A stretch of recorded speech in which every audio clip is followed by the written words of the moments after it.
পবিত্র ইসলাম ধর্মাবলম্বী মানুষের যাতে কোনো ধর্মোচ্চারণ করতে, কোনো নামাজ পড়তে, কোনো মসজিদে তাদের 5 ওয়াক্ত নামাজ আদায় করতে বা ঈদের নামাজ, বকরিদের নামাজ পড়তে কোনো সমস্যা না হয়, আমি দায়িত্ব নিয়ে বলছি। এই রাজ্য সরকার যদি সেই ধরনের কোনো কাজ করে, এই সরকারের বিরুদ্ধে সব থেকে আমি আগে হুমায়ুন কবির একদম রাস্তায় নেমে তাদের বিরুদ্ধে আন্দোলন করব। আপনাদের কাছে আবেদন রাখছি, আপনারা যেভাবে বিগত দিনে কুরবানি করে এসছেন, আপনাদের সমস্ত রকম পশু কুরবানি করাটা জায়েজ এবং সেটা করবেন, কিন্তু একটা অনুরোধ আমার থাকবে যে আপনারা যে যেখান থেকে পশু খরিদ করবেন বা কিনবেন বা পারচেজ করবেন, আপনারা একটু সতর্কীকরণভাবে নিজেদের বেশি হল্লা না করে আপনারা সেই সমস্ত পশু, বকরি,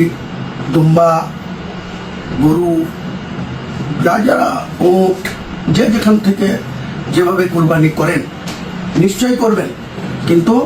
আমার একটাই আবেদন, রাজ্য সরকারের পক্ষ থেকে এখনো কোনো অর্ডার বা জিও বের হয়নি যে কুরবানি করা যাবে না বা কুরবানি করতে দেওয়া হবে না।